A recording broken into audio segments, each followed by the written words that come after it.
بد والے منظور دعا۔ سورۃ الاحزاب کی آیت نمبر 70 اور 71 کی ایک بار پھر تلاوت کی سعادت حاصل کر رہے ہیں قاری محمد نعمان نعیمی۔ قاری صاحب بسم اللہ۔ اعوذ باللہ من الشیطان الرجیم۔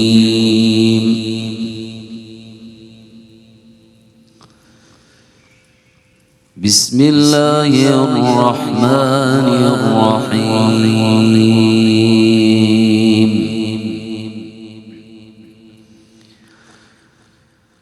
یا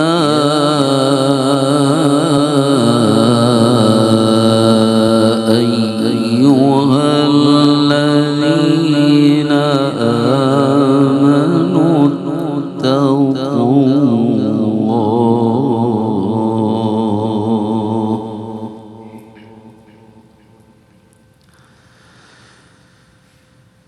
اتقوا اللہ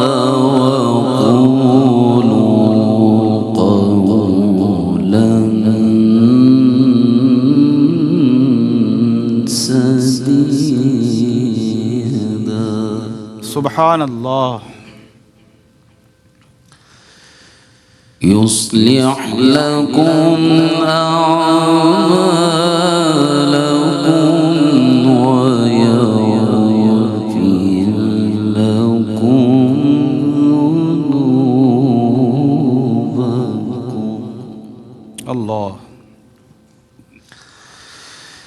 بسم اللہ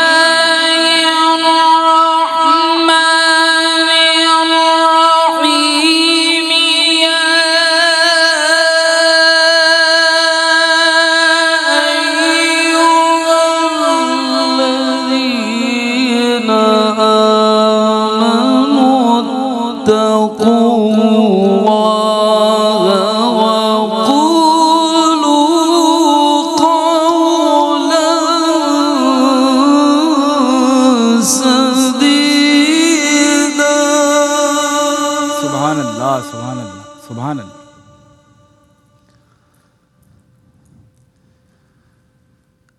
اتقوا اللہ وقولوا قولا سدیدا۔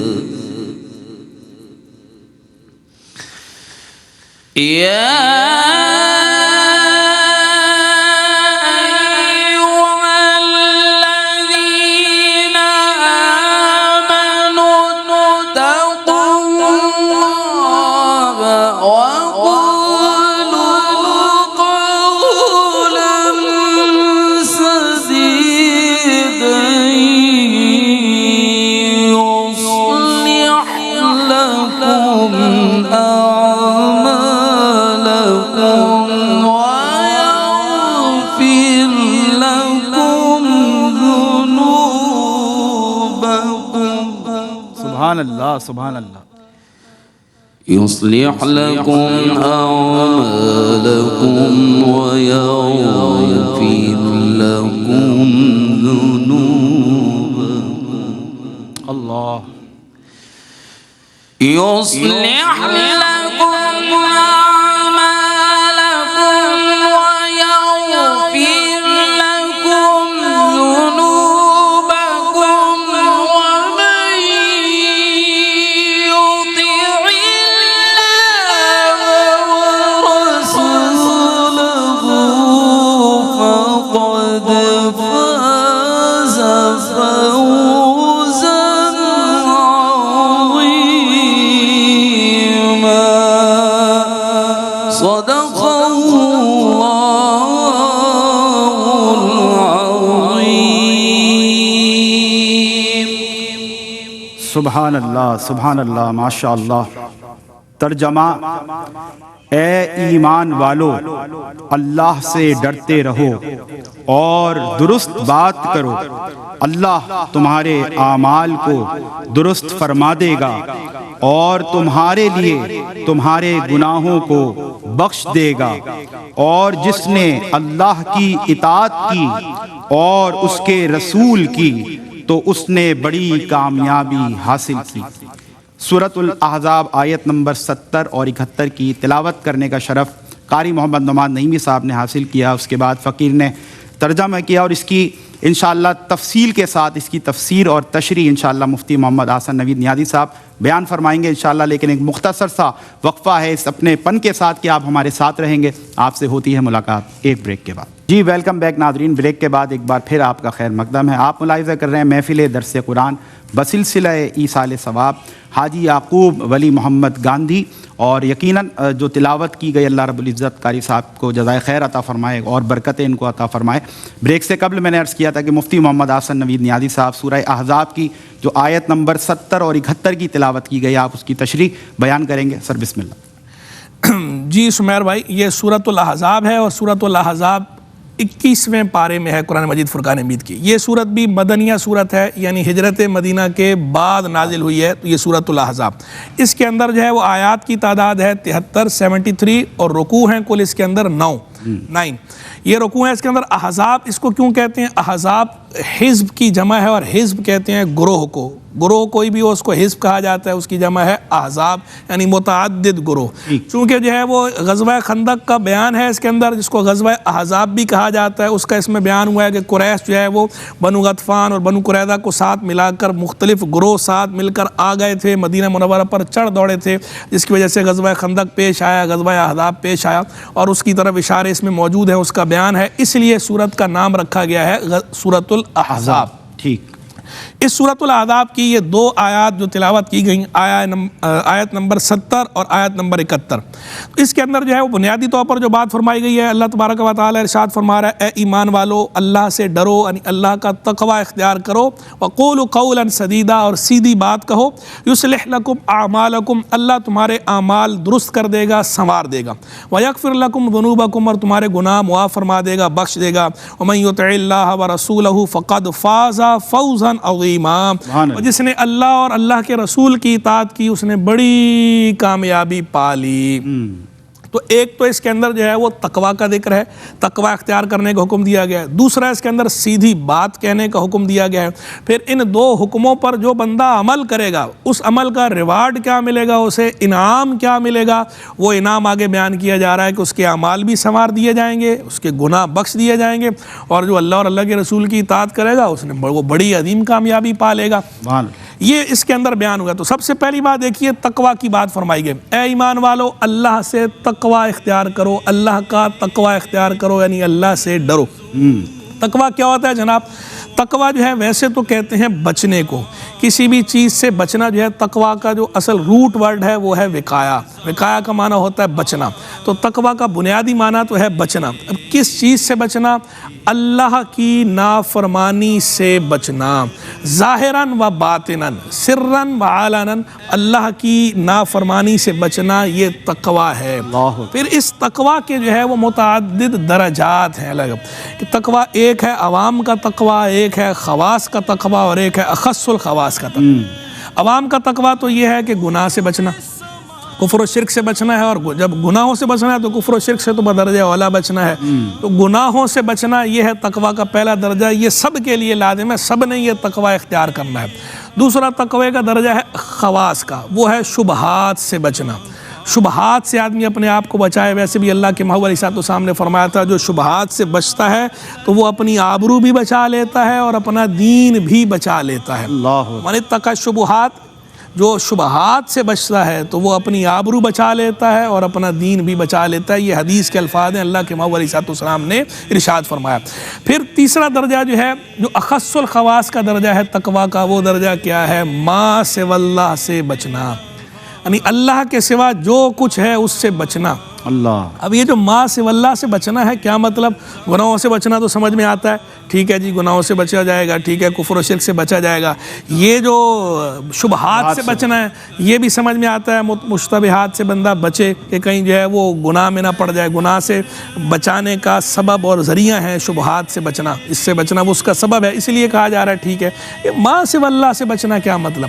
تو ما سوى اللہ سے بچنے کا یہ مفہوم نہیں ہے کہ اللہ کے سوا کسی سے آپ جو ہے وہ تعلق نہیں رکھ سکتے، یا اللہ کے سوا کسی سے حسن سلوک سے پیش نہیں آنا. یہ تو خود کتاب و سنت کے خلاف ہے. پھر کیا مطلب ہے اس کا ما سوى اللہ سے بچنے کا؟ ما سوى اللہ سے بچنے کا مطلب یہ ہے کہ آپ کے قلب کا جو اصولی اور بنیادی اور حقیقی تعلق ہے وہ اللہ کے ساتھ ہو. اللہ. باقی آپ کا جس کے ساتھ بھی تعلق ہے وہ اللہ کی خاطر ہو، جس کے ساتھ قطع تعلق ہو وہ اللہ ہی کے لیے قطع تعلق ہو. تو یہ ہے ما سوى اللہ سے بچنا، یعنی ہر چیز میں آپ نے اللہ کی رضا کو فرسٹ پرائرٹی دینی ہے. جو بھی کام آپ نے کرنا ہے قلب آپ کا اللہ کی یاد میں مشغول ہو. وہ جو خود قرآن مجید فرقان حمید میں فرمایا نا وَاذْكُرِ اسْمَ رَبِّكَ وَتَبَتَّلْ إِلَيْهِ تَبْتِيلًا، اور اپنے رب کا نام یاد کرو اور سب سے کٹ کے اسی کے ہو رہو. ما سوى اللہ سے بچنا، سب سے کٹ کے اسی کے ہو رہنا، یعنی جو بنیادی تعلق ہے، جو اصولی تعلق ہے، جو حقیقی تعلق ہے وہ اللہ ہی کے ساتھ ہے. باقی جس کے ساتھ تعلق ہے اللہ کی خاطر ہے، اللہ کی وجہ سے ہے، اور جس کے ساتھ تعلق نہیں ہے وہ اللہ کی وجہ سے نہیں ہے، اللہ کے لیے نہیں ہے.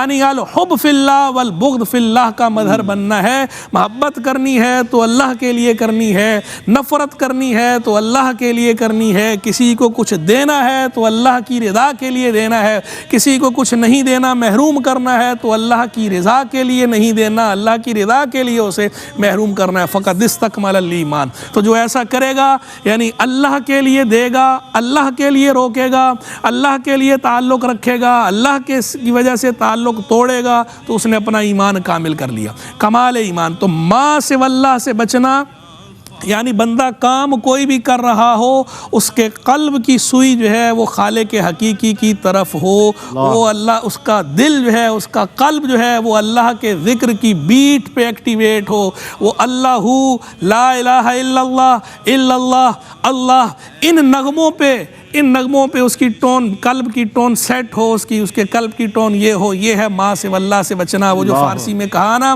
رو بکار دل با یار، پنجابی میں کہتے ہیں ہاتھ کم ول تے دل یار ول، کہ بندہ کام کوئی بھی کر رہا ہو لیکن اس کی توجہ جو ہے وہ خالق حقیقی کی رضا کی طرف ہو، اللہ کی طرف ہو، اللہ کی محبت میں بندہ مستغرق ہو. یہ ہے ما سوى اللہ سے بچنا. یعنی جس سے تعلق ہے اللہ کی خاطر ہے اور اللہ کی قائم کردہ حدود میں ہے، اس باؤنڈری میں ہے، اس لیمیٹیشنز کے اندر ہے، تحدیدات کے اندر ہے، اللہ کے لیے ہے. والذین آمنوا اشد حبا للہ، اور جو ایمان والے ہیں وہ سب سے بڑھ کر اللہ سے محبت کرتے ہیں. تو یہ ما سوى اللہ سے بچنا یہ ہے اخص الخواص کا تقوی ہے، یہ اولیاء کرام کا تقوی ہے. کامل اولیاء، اجلہ اولیاء جو ہے، عارفین کاملین، یہ ان کا تقوی ہے کہ وہ ما سوى اللہ سے بھی بچتے ہیں. یعنی جس سے تعلق رکھتے ہیں اللہ کے لیے رکھتے ہیں، جو کام کرتے ہیں اس کام کے دوران بھی اللہ کی یاد میں مشغول ہوتے ہیں. ان کا قلب کسی حال میں اللہ کی یاد سے غافل نہیں ہوتا. تو ہم نے جو تقوی اختیار کرنا ہے سارے مراتب اختیار کرنے کا حکم ہے. یہ میں نے آپ کو اجمالی طور پر 3 مراتب بیان کیے، نہیں کو جب کھول کر بیان کیا جائے تو 7 مراتب بن جاتے ہیں، اور اس کو اگر جو ہے وہ شارٹ کر کے بیان کریں تو یہ 3 ہیں. عام طور پر جو ہے وہ مفسرین، محدثین، فقہا، صوفیہ وہ جب بیان کرتے ہیں اختصاراً تو وہ 3 درجات بیان کرتے ہیں، اور بعض اہل علم نے جب ان کو کھول کر بیان کیا جیسے اعلیٰ حضرت رحمہ اللہ نے تو اسی کو کھولا ہے جب تو وہ 7 درجات بن گئے. بنیادی طور پر کھول کر کریں تو 7 ہے، شارٹ کر کے کریں تو یہ 3 ہیں. یہی بنیادی بات ہے. اور یہ سارے مراتب تقوی کے اختیار کرنے ہیں درجہ بدرجہ، کہ پہلے کفر و شرک سے بچنا ہے، پھر گناہوں سے بچنا ہے، پہلے کبیرہ گناہوں سے بچنا ہے، پھر صغیرہ گناہوں سے بچنا ہے، پھر خلاف اولیٰ امور سے بچنا ہے، پھر شبہات سے بچنا ہے، پھر ما سوى اللہ سے بچنا ہے. یعنی درجہ بدرجہ اپنے ایمان کو کامل کرنے کی کوشش کرنی ہے، اس تگ و دو میں لگے رہنا ہے. کتنے سعید ہوتے ہیں وہ لوگ، کتنے خوش بخت ہوتے ہیں وہ لوگ جو اس تگ دو دو میں رہتے ہیں، جو اپنا محاسبہ کرتے ہیں، جو سیلف اکاؤنٹیبلٹی کرتے ہیں، جن کو یہ خیال دامن گیر ہوتا ہے کہ ہم نے جو اللہ کے احکام ہیں ان پر درجہ بدرجہ پوری طرح عمل کرنا ہے۔ ایک ہے سرسری طور پر عمل کرنے والے، وہ جو کہتے ہیں بس ہمارا جو ضروری عمل ہے وہ ہو جائے، وہ عمل کافی ہے ہمارے لیے۔ دوسری طرف وہ ہیں جو ہائی سٹینڈرڈ والے ہیں، جو ہائی پروفائل ہیں، وہ سعید لوگ ہیں، سعادت مند ہیں، جن کے قلب میں اللہ نے اپنی محبت ڈال دی ہے، جن کے قلب میں اللہ نے آخرت کی یاد رکھی ہے، جن کے قلب میں اللہ نے آخرت کی اہمیت رکھی ہے، وہ سعید روحیں ہیں اللہ کی طرف سے۔ اللہ تبارک و تعالیٰ اپنے ان سعید بندوں کے طفیل، اپنے ان مقبول بندوں کے طفیل ہمیں بھی سعداء اور مقبولین میں شامل فرمائے، محروموں اور مطرودوں سے بچائے۔ تو یہ تقویٰ جو ہے وہ ہم سے مطلوب ہے، اور تقویٰ میں بہرحال بچنا ہے۔ سیدنا فاروق اعظم رضی اللہ تعالیٰ نے وہ ایک دفعہ پوچھا تھا کعب الاحبار سے کہ تقوی کا کیا مطلب ہے، کیا مفہوم ہے، تو انہوں نے فرمایا تھا کہ آپ کبھی کانٹوں والی جگہ سے گزرے ہیں؟ تو آپ نے فرمایا گزرا ہوں۔ پھر آپ کیا کرتے ہیں؟ کہتے ہیں گزرتا ہوں تو پوری کوشش کرتا ہوں، یعنی دامن سمیٹ کے کانٹے چن کر، کانٹے ہٹا کر اس میں سے گزرتے ہیں۔ تو فرمایا یہی تقویٰ ہے، یعنی یہ جو دنیا کی زندگی ہے، اس زندگی میں ہر طرف کانٹے بکھرے ہوئے ہیں جو آپ کو اللہ کی یاد سے غافل کرنے والے ہیں۔ ان کانٹوں سے آپ نے اپنا دامن بچانا ہے، اللہ کی یاد میں مشغول ہونا ہے، اللہ کی رضا کو فرسٹ پرائرٹی دینی ہے، اللہ کی رضا حاصل کرنی ہے، اللہ کی معرفت حاصل کرنی ہے، اللہ کی محبت میں مستغرق رہنا ہے۔ ان کانٹوں کو جو اللہ سے دور کرنے والے کانٹے ہیں، ان کانٹوں کو ہٹا کر آپ نے چلنا ہے۔ تو یہ جو ہے وہ تقویٰ ہے، اور تقویٰ کا جو بنیادی مرکز ہے، جو بنیادی منبع ہے، وہ آپ کا قلب ہے، کہ یہ ساری چیزیں اندر سے پھوٹنی ہیں۔ یہ جو آپ کا انر سیلف ہے، یہاں سے یہاں جذبہ آپ کا ہونا ہے، موٹیو ہونا ہے، تو آپ نے عمل کی صورت میں وہ تقویٰ اختیار کرنا ہے۔ اگر اندر قلب صحیح نہیں ہوگا تو پھر کیسے ہوگا؟ اسی لیے حدیث مبارک میں فرمایا تھا نا، اللہ کے محبوب نے اشارہ کر کے اپنی انگلی سے دست مبارک سے التقویٰ ہا ہونا، التقویٰ ہا ہونا، التقویٰ ہا ہونا، تقویٰ ادھر ہے، تقویٰ ادھر ہے، تقویٰ ادھر ہے، یعنی پہلے قلب کو صاف کرنا ہے، اور قلب کو صاف کر کے پھر اس کا مظہر عمل کی صورت میں ظاہر ہونا ہے۔ جو سیدھی بات پر فرمایا کہ سیدھی بات کہنی ہے، سیدھی بات یعنی سچی بات، کھری بات کہنی ہے، پھیر پھار کے باتیں نہیں کرنی، سیدھی بات کہنی ہے۔ ان الصدق یہدی الی البر وان البر یہدی الی الجنہ، حدیث مبارک میں فرمایا کہ سچ جو ہے وہ ہدایت کی طرف لے جاتا ہے، اور ہدایت جنت کی طرف لے جاتی ہے۔ اور پھر بندہ صدق میں مشغول رہتا ہے، سچ بولتا رہتا ہے، یہاں تک کہ اللہ کے یہاں صدیق لکھ لیا جاتا ہے۔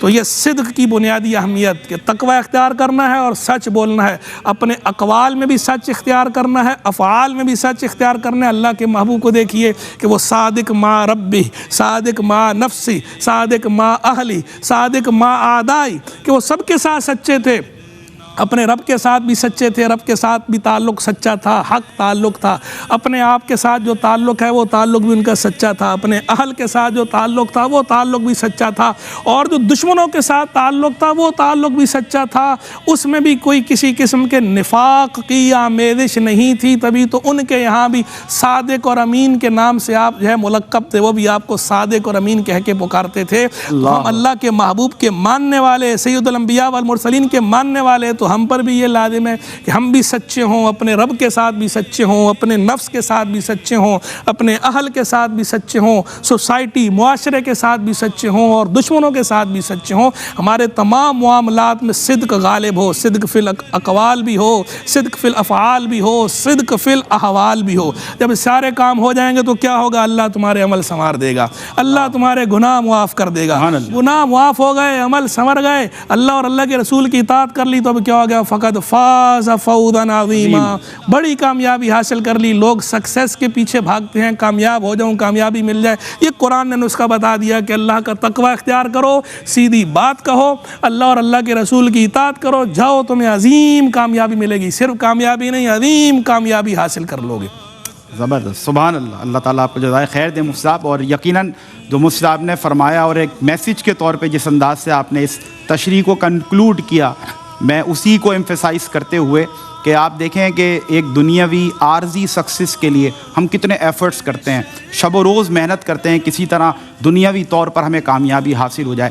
آپ کتنی ہی بڑی، کتنی عظیم کامیابی حاصل کر لیں، لیکن یہ ایک اٹل حقیقت ہے کہ ایک دن موت نے آنا ہے اور اس دنیا فانی سے آپ نے کوچ کرنا ہے۔ لہٰذا عقل مندی کا تقاضا کیا ہے کہ جو ابدی کامیابی ہے، جو ہمیشہ کی کامیابی ہے، جو ایور لاسٹنگ سکسیس ہے، ہم کیوں نہ اس کے لیے ایفرٹس کریں، اور اس کے لیے جیسے کہ مفتی صاحب نے فرمایا کہ ہمیں اپنا تعلق مضبوط کرنا ہے۔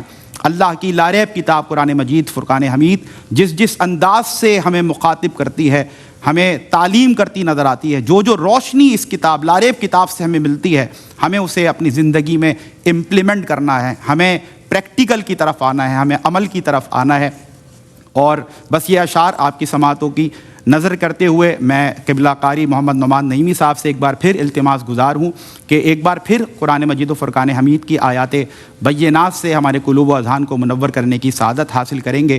ہر لہجہ ہے مومن کی نئی شان نئی آن، گفتار میں کردار میں اللہ کی برہان، یہ راز کسی کو نہیں معلوم کہ مومن قاری نظر آتا ہے حقیقت میں ہے قرآن، قاری نظر آتا ہے حقیقت میں ہے قرآن۔ سورۃ الصف 10 تا 12 آیات بینات کی تلاوت کا شرف حاصل کر رہے ہیں قاری محمد نعمان نعیمی صاحب، بسم اللہ۔ أعوذ بالله من الشيطان الرجيم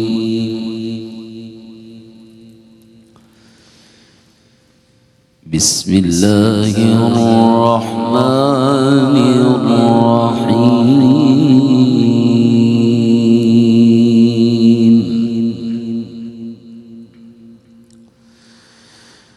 يا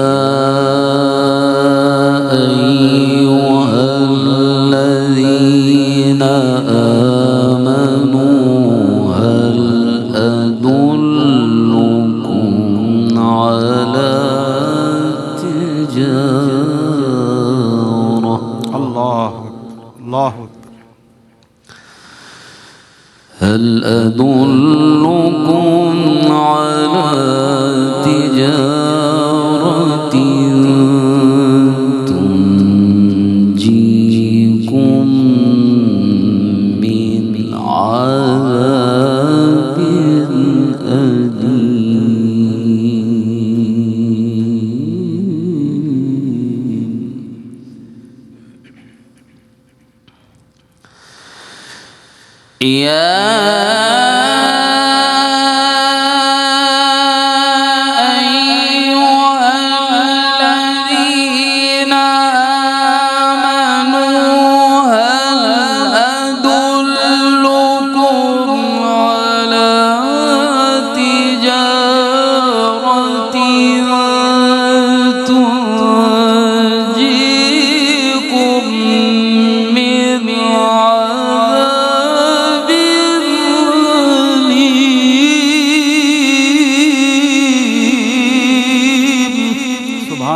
سبحان اللہ سبحان اللہ۔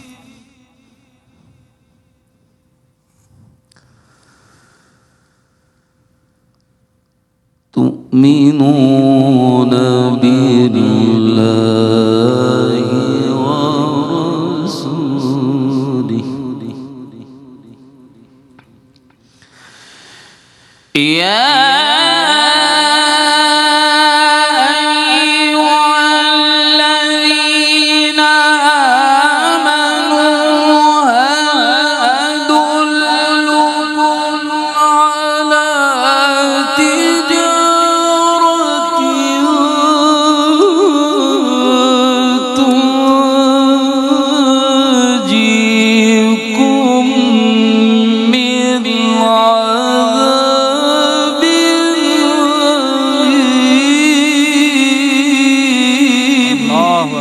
سبحان اللہ، ماشاء اللہ ماشاء اللہ۔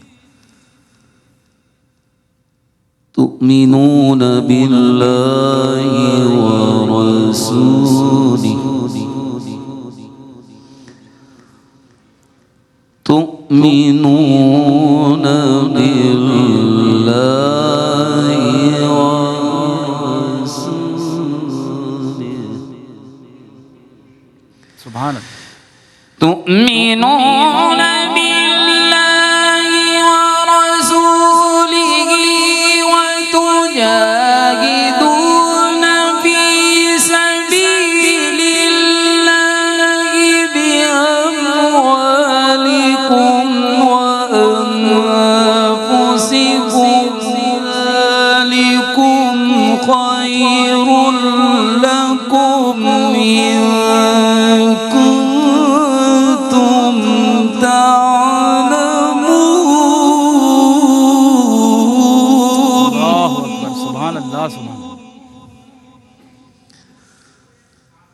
ذلكم خير لكم إن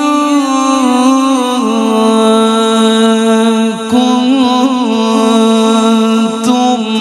تعلمون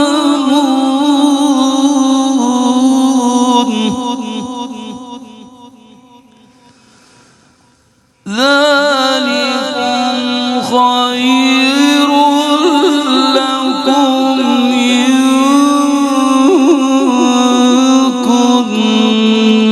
كنتم تعلمون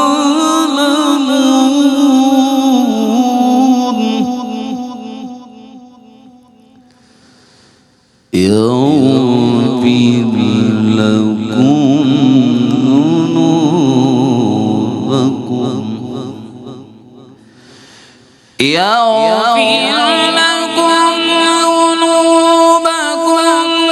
ويدخلكم جنات تجري من تحتها الأنهار ومساكن طيبة في جنات عدن سبحان اللہ سبحان اللہ ومساكن طيبة في جنات عدن ذلك الفوز العظيم يغفر لكم ذنوبكم ويدخلكم جنات تجري من تحتها الأنهار ومساكن طيبة في جنات عدن ذلك الفوز العظيم ومساكن طيبة في جنات عدن ذلك الفوز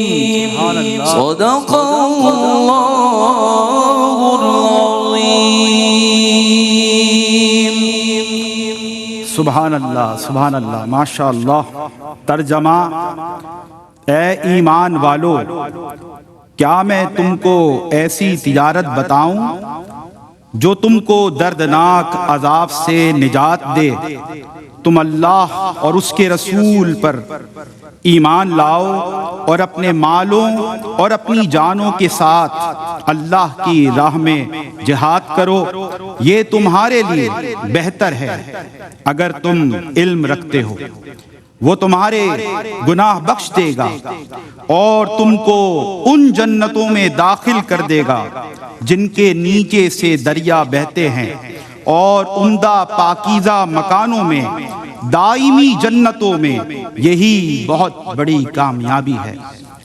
تفسیر بیان فرمائیں گے حضرت علامہ مولانا مفتی محمد احسن نوید نیازی صاحب، لیکن ایک مختصر سا وقفہ ہے اس یقین کے ساتھ کہ آپ ہمارے ساتھ رہیں گے۔ آپ سے ہوتی ہے ملاقات ایک بریک کے بعد۔